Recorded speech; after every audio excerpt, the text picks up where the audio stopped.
Esta mañana nos acompaña el doctor Jorge del Castillo, virtual congresista electo por la Alianza Popular y dirigente del Partido Aprista. Doctor Castillo, buenos días, ¿cómo está? Muy buenos días a ustedes tres, muchas gracias por la invitación. Bien, ya pasada la primera vuelta, ya digamos con los resultados ya a la vista, ya se conocen algunas ya decisiones adoptadas al interior del Partido Aprista. Por lo pronto ya la decisión de Alan García de alejarse del partido, de renunciar justamente a tener un cargo en estos momentos en el partido, además la disolución de la alianza con el Partido Popular Cristiano. ¿Cuál es la evaluación que se tiene pasada ya 72 horas del proceso, doctor Castillo? Bueno, hay dos números que se tienen que conocer. Estamos sobre 6%, digamos, en la votación presidencial y sobre 9% en la votación de Congreso. O sea, son 3 puntos porcentuales de diferencia que dicen mucho en estas circunstancias. ¿Y por qué esa diferencia? Porque sin duda caló el psicosocial del último momento, ¿no? O sea, pásense acá para que no pase la otra. Entonces eso le pasó también a Acción Popular y a otros grupos. Entonces, hay una presencia nacional importante, no en la dimensión que hubiéramos querido, sin ninguna duda, como consecuencia, además de haber sido víctimas de un proceso, digamos, implacable de 5 años de desprestigio, de ataques, de acusaciones, que al final ninguna se ha convertido en un cargo judicial concreto, pero sí causó un daño a la imagen y político, ¿no? Y la dirigencia de su partido se ha reunido en las últimas horas, tengo entendido, ¿no? Sí, claro. ¿Cuál ha sido la evaluación que tienen ustedes ahí? Bueno, la que estoy comentando. Entonces esto obliga al partido a ir a un proceso de renovación de autoridades, como es natural. Alan García ha entregado su cargo, eso es lo que se hace en cualquier democracia del mundo, cuando se asumen responsabilidades. Nosotros mismos como dirigentes cesamos nuestras funciones. Yo, por ejemplo, afortunadamente en lo personal, gracias al respaldo de la militancia y muchos ciudadanos independientes, estoy regresando al Congreso después de 5 años, y eso para mí es un mandato que tengo que cumplir con toda dedicación, esmero y perseverancia, y abrir paso a nuevos elementos del partido, o sea, no nuevos, sino no conocidos públicamente, pero internamente sí tienen una trayectoria, para que puedan asumir responsabilidades de dirección partidaria. Ahora, ustedes tengo entendido que van a tener un congreso partidario en el segundo semestre, ¿no? Y esto ya definitivamente ya será para elegir a las nuevas autoridades, la nueva Secretaría General, probablemente ya con proyecciones a otras contiendas electorales, ¿no? Claro. Por ejemplo, hay que suprimir el cargo de presidente del partido. Pues un cargo para quien fuera 2 veces presidente del país. ¿Ya? Pero no tiene que haber un presidente en el APRA, nunca lo he habido antes. Así que hay que ir a una estructura de un solo secretario general y de un comité ejecutivo que tenga una conformación más acorde a la realidad social del Perú, ¿no? Por ejemplo, el sector emergente, ¿no? El partido como el APRA tenía sindicatos, pero no tenía el sector emergente. Es un nuevo elemento, bueno, no es tan nuevo tampoco, pero poco se le presta atención. Se le presta atención electoral, pero no organicidad, porque a su vez ellos tampoco son orgánicos, ¿no? Es un sector amorfo, digamos, ¿no? Pero hay que saberlo entender en sus temas puntuales. ¿Cómo dar representatividad a un gran sector cuando nuestra economía casi un 70% es informal, ¿no? O sea, y por lo mismo no tiene representación porque a la vez es un sector muy disperso, ¿no es cierto? Que está en varios rubros y aún los del mismo rubro son completamente dispersos, ¿no? Yo, por ejemplo, les quiero explicar una experiencia. He querido contactar con taxistas, ¿no? Antes había pues comités taxistas, ahora casi no existen. Todos son independientes, hay algunas empresas ahí, ¿no? Claro. Pero la mayoría son independientes, entonces reunirse con ellos es muy difícil, ¿no? La sociedad está mucho más fraccionada y ahora hay además sectores que están en pos de algunos temas. Por ejemplo, el sector ambientalista, que es bien diverso, dentro de esa corriente hay diversidad.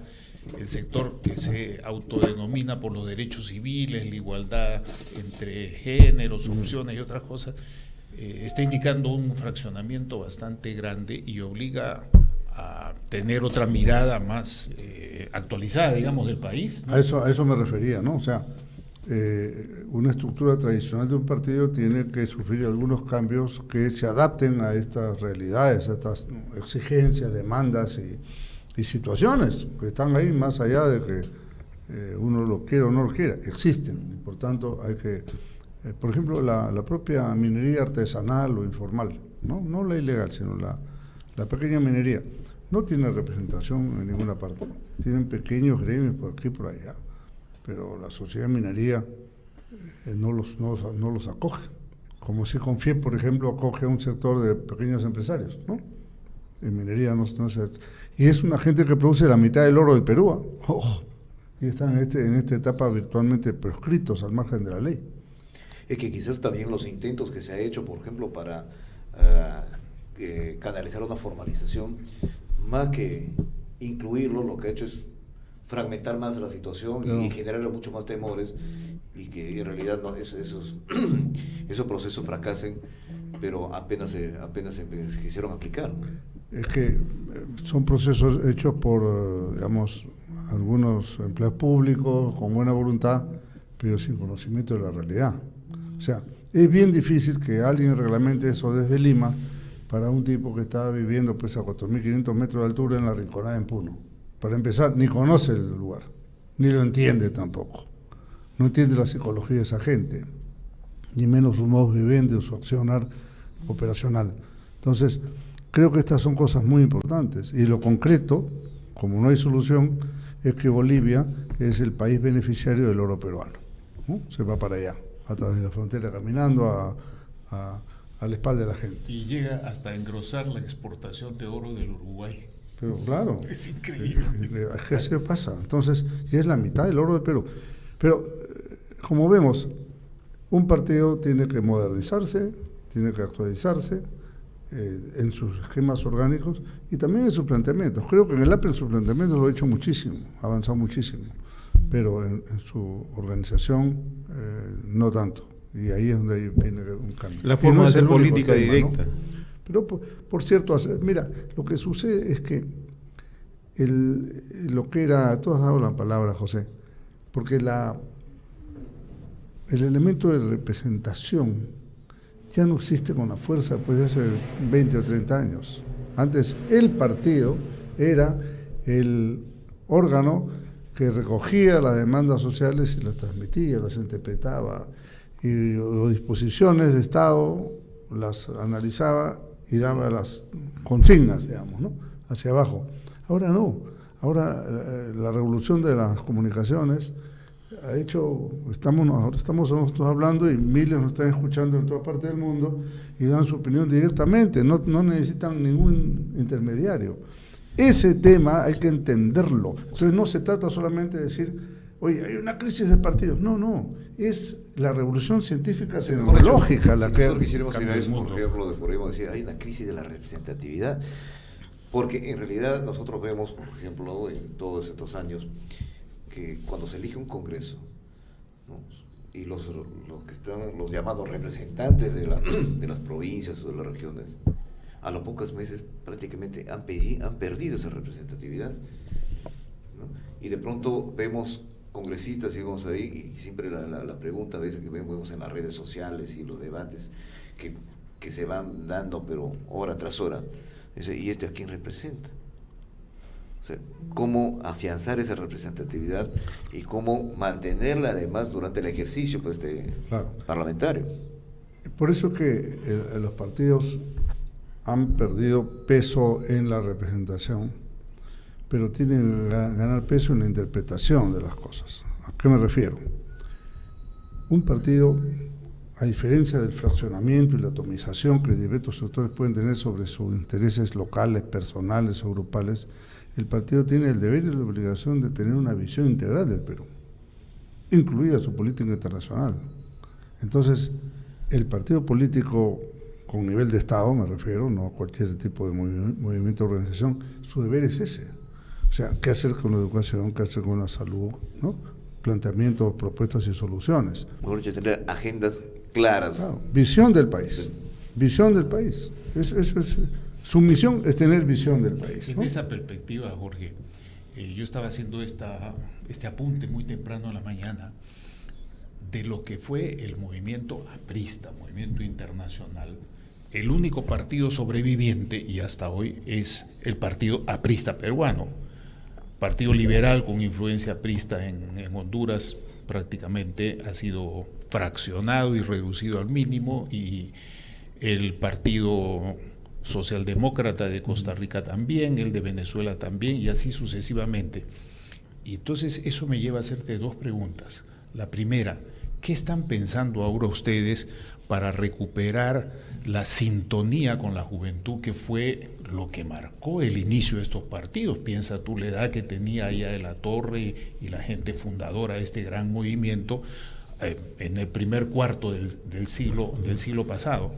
Y en segundo lugar, ¿crees tú que los planteamientos que estaba haciendo el Partido Aprista peruano en relación a la agenda económica nacional deben mantenerse tal cuales, o deben variar un poco más hacia una regulación y hacia una intervención del Estado junto con alianzas internas? Porque el espacio de un programa económico, por así decirlo, por hablar sencillamente hacia la derecha, ya ha sido recontrallenado. Mira, yo creo en el rol de un Estado regulador, ¿no? Pero lo que pasa es que cuando uno habla de estas cosas, la gente que es, ultraliberal, lo confunde a la gente y te dice, no, usted quiere controlar precios, te dice, cuando no tiene nada que ver una cosa con la otra, ¿no? O sea, te confunden una política estatista con una política reguladora del Estado. Justamente la crisis económica internacional del año 2008 finales se dio, entre otras razones, por el abuso del sistema bancario ante la inexistencia de regulaciones. Y eso obligó a que en Estados Unidos el presidente Obama diera nuevas disposiciones de regulación a los bancos y una serie de otras instituciones que se prestaban entre ellos. ¿Qué cosa es la crisis económica? El Lehman Brothers y estas cosas. ¿Qué fue? Sino el abuso y atropello de los propios dueños de bancos que se prestaban a sí mismos y a sus empresas. Una mega corrupción. Claro. Entonces, ese es un tema importantísimo. Esto no quiere decir, repito, un Estado que controle las cosas, ni menos los precios, ¿no? Pero sí yo creo en la regulación. Una municipalidad te puede regular, oye, usted no puede ser acá un edificio de 20 pisos, tiene que tener un retiro, ¿no es cierto? Tiene que tener determinadas áreas verdes, una organización tiene que tener tales parques y jardines y tantos colegios, no puede hacer lo que le da la gana a la gente. Eso se llama la regulación del Estado, eso es lo que yo creo. Ahora, en ese contexto se habló mucho, por ejemplo, justamente si nos vamos a este tema y al rol que puede jugar el Estado, su rol regulador, ¿es necesario para esto hacer un cambio de la Constitución como planteaba, por ejemplo, el Frente Amplio? Mira, nosotros hicimos en el año 2002-2003, cuando Henry Piz presidía la Comisión de Constitución, hicimos una comisión de reforma constitucional. Y a mí me encargaron el capítulo económico, no siendo yo economista, pero construimos un consenso. Hicimos un capítulo que supera al actual sobre la base de un consenso. Tan consenso era que desde la CONFIEP hasta la CGTP estaban de acuerdo, pasando por los economistas más calificados del país. Entonces, por supuesto que hay que mejorar aspectos constitucionales en diversos tramos. Reformar la actual Constitución, Mira, no sustituirla. La idea era una Constitución reformada. La fórmula que habíamos encontrado era la mejor.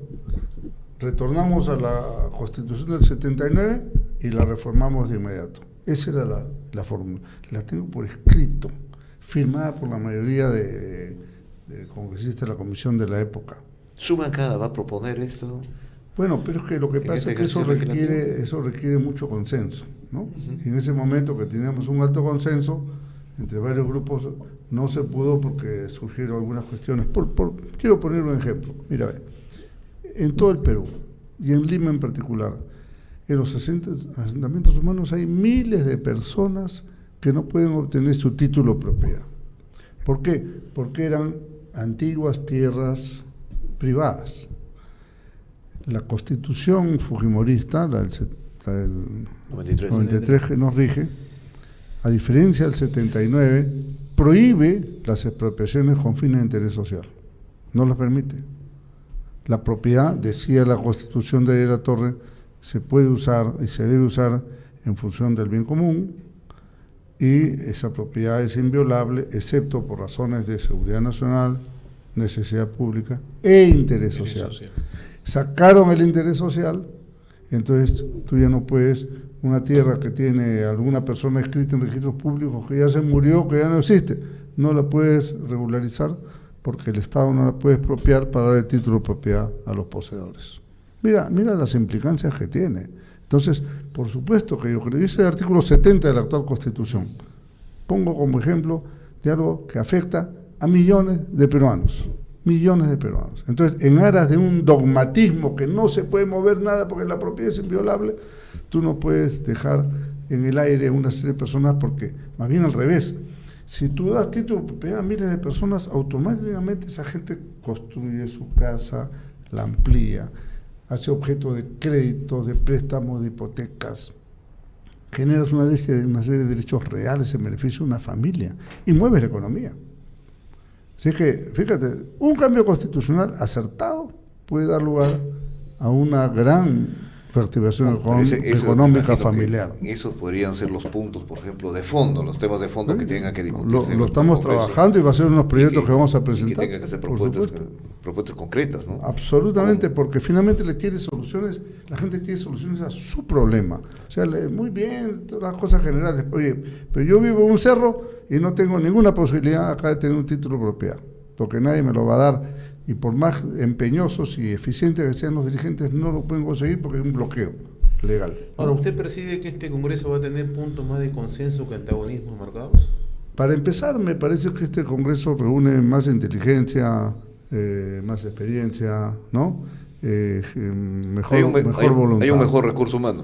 Me parece, hay mejor calificación en su conjunto. Y hay mejor voluntad política. Espero, eso lo vamos a ver. Porque cuando viene una mayoría parlamentaria tan abrumadora como la que está consiguiendo el fujimorismo, eso está por verse. Está por verse si hacen una política de apertura o regresamos al Viper en su versión smartphone, ¿no? Cuidado con eso. Pero para todo indica, doctor Castillo, que ese escenario, quizás si se quisiera nuevamente volver a esa forma, ¿no?, a ese tipo de conductas que se vivieron en los 90, eso ya no tiene espacio actualmente, y eso simple y llanamente llevaría pues a situaciones críticas. Eso es lo que deseamos, ¿no? Y yo hago voto para que no se abuse de esa mayoría. Sería un error histórico, ¿eh? Sería un error histórico volver al autoritarismo en el Congreso. Han dado un anuncio. La oposición presidirá fiscalización comisiones y no sé qué otra comisión de inteligencia. Inteligencia y Ok, defensa. está muy bien. Es un buen anuncio. Si es que yo espero, y lo inteligente es que, no obstante que tenga mayoría, sepa consensuar, ¿no? Por el lado de Keiko y por el lado de Kuczynski, si llega al gobierno, que sepa entenderse con el otro lado para no tener una oposición recalcitrante, ¿no? Ayer hemos visto al grupo de Frente Amplio, ¿no?, que participaron en la marcha del 5 de abril contra Keiko. La verdad que no era por el 5 de abril, era contra Keiko realmente. El 5 de abril podríamos haber marchado nosotros, que fuimos víctimas del 5 de abril, pero no, pero en fin, contra Keiko. Pero ayer virtualmente han dicho que ellos no están ni a favor ni en contra, sino se van a la oposición de todas maneras. Eso lo ha repetido esta mañana Indira Wilka, anoche lo dijo. Bueno, esta mañana también le están regalando por elección a Keiko, ¿no es cierto? Yo pienso que sí. Porque una forma de votar es una forma de votar por Keiko sin hacerlo, ¿entiendes? Más claro que el agua. O sea, yo no quiero que gane ella, pero hago todo para que gane. Es sumamente importante Paradójico, ¿no? Su reflexión, doctor Castillo, sobre todo, por ejemplo, cuando estamos viendo, estamos a las finales de un periodo de un gobierno que no ha sabido dialogar, ¿no?, que ha petardeado todos los intentos de acercamiento y de diálogos posible para para temas de entendimiento y de solución de algunos problemas claves que ha habido en el país, ¿no? Y si esto no se repite nuevamente en un nuevo periodo, yo creo que el país no va a soportar esto. Sí, creo que tiene razón, cometió error tan craso que mira cómo está terminando, ¿no? O sea, ningún parlamentario, ni candidato, el partido, ¿no? Con sus militantes más caracterizados en contra, con su candidato presidencial confrontándolos, bueno, ha hecho implosión total, eso ya no existe, ¿no? Existe ahora un rótulo y se han retirado para mantener el logo, pero más nada, ¿no? Pero no solamente es la consecuencia de carácter interno Claro. en cuanto al partido, sino las consecuencias que te trae para el país, ¿no? Efectivamente, por eso es que dentro de este parlamento que vamos a tener, el APRA como fuerza social, como partido político institucional, va a jugar un rol muy importante. Espero que mi retorno al Congreso ayude en ese sentido. O sea, nosotros podemos contribuir con nuestra experiencia para poder no solamente plantear proyectos inteligentes y eficientes de ley, sino también para conversar, para saber tender puentes, para estructurar soluciones, para contribuir a la recuperación del Perú, porque finalmente lo que nos interesa es que vuelva a levantar la economía que el gobierno se la trajo abajo por estar más persiguiendo a los rivales que construyendo patria, ¿no?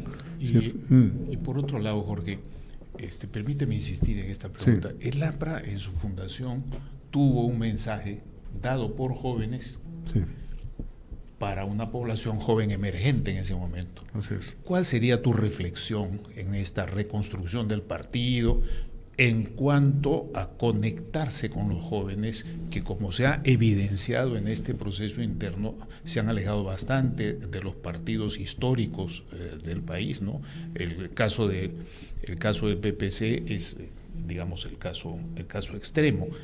Y estos jóvenes son muy importantes en todas las instituciones, porque ya desde los 18 años están, desde antes, en la economía, en la política, y cubren distintos espacios sociales a los que te has referido. ¿Cuál sería el planteamiento que están, por lo menos el tuyo, el que está reflexionando así en gerundio, pensando para esto? Mira, creo que una cosa muy importante y siempre es atractivo para un joven es saber que existe un partido con ideología, que tiene una doctrina, que tiene una orientación de justicia social. Creo que eso es una cosa muy... Al joven no hay cosa que más le revele que la injusticia, ¿no? Entonces, si alguien le ofrece una vía de justicia, creo que ya es un hito importante. Lo que pasa es que el APRA ha sufrido, pues, una ofensiva mediática muy fuerte, muy fuerte. O sea, el gobierno se ha dedicado no a gobernar, se ha dedicado a atacar al APRA. Y encima al final traen a un sicario para que siga disparando. Ya el que te intente meter el tiro en la cabeza, pero al final se lo metió él, porque no sacó ningún representante y ya perdió la inscripción, ¿no? Pero que lo usaron. ¿Cómo es esto? Un tipo que está en silencio 5 años y en eso reaparece la última semana, lo favorecen con una inscripción que nadie sabía, de un partido que nadie sabía que existía. Ese es el otro tema. ¿Cómo se inscriben esos partidos, no doctor Castillo, si la ley es tan... mejor dicho, tan drástica, meticulosa, te pide comités distritales, te pide comités provinciales, te pide comités regionales, te pide dirigentes, te pide toda una organización? Eso no se puede organizar pues en 2 meses, ¿no? Bueno, pero así fue. ¿Por qué, cómo y quién lo impulsó? Ahí está, ¿no? Ha sucedido, lamentablemente. ¿Cuál es la parte buena de lo malo? Bueno, no pasaron la valla y se acabó, ¿no? Seguirán hablando como locos, ya está.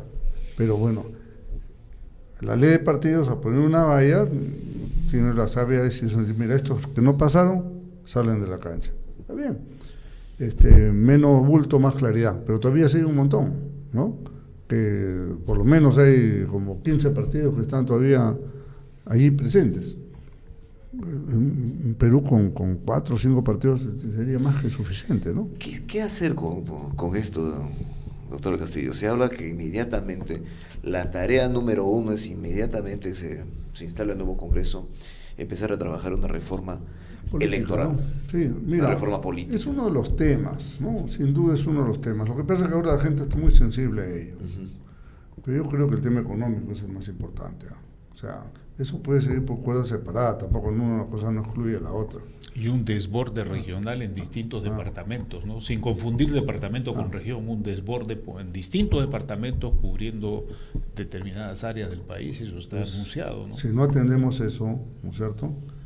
Podremos hacer una reforma, elecciones estupendas, pero con un país inviable, ¿no? ¿Por qué? Porque la crisis económica, porque el descontento social. O sea, hay que darle gobernabilidad al país. Claro, mira, para que un país camine tiene que tener estabilidad económica, social, jurídica y política, mínimamente. Entonces, política es uno de los aspectos, ¿no? Este Parlamento se despide el país metiéndonos en un lío, pero enorme, ¿no? Con esta malhadada ley de último momento, improvisada, entre gallos y medianoche. Mal proceso en su conjunto, ¿no? Bueno, recuperemos el tiempo perdido también en ese espacio. Pero, digo, las prioridades hoy día creo que están en la economía. Yo veo en otros lugares hay leyes estupendas electorales, lo mejor, perfectas. ¿Y qué cambia eso en la vida de la gente? ¿No? Hay que ir a la vena de lo que la gente necesita trabajo, necesita recuperación económica y recursos para las regiones menos favorecidas. Bien, doctor Jorge Castillo, ha sido sumamente grato tenerlo esta mañana aquí en Enlace Regional de RCR, Red de Comunicación Regional, esperando tener una próxima oportunidad. Gracias, don José, y solamente permítame empezar que para mí en lo personal, el hecho de haber sido elegido con una votación preferencial que triplica mi votación de la última vez, es una reivindicación en lo personal, lo siento así, francamente. Vuelve con muchas ¿no? ganas al Parlamento. Con muchas ganas de trabajar, ya estoy haciendo mis proyectos y vamos a llegar... De consensuar. Sí, que también es parte de lo que se hace, porque yo veo que hay gente de muy buena voluntad, pero quizá no tiene experiencia, ¿no es Y cierto? es la oportunidad de abrir, renovar y abrir nuevos canales con gente que puede contribuir en temas que han sido bastante críticos para la alianza y el partido aprista en particular, como el tema indígena, el tema del ordenamiento territorial y esas cosas en las cuales se necesita una voz clara, firme y madura, y no solamente entelequias, ¿no? Esa es la idea, así es que les agradezco nuevamente la oportunidad de estar acá en RCR Perú. Punto. P. Muy bien, gracias.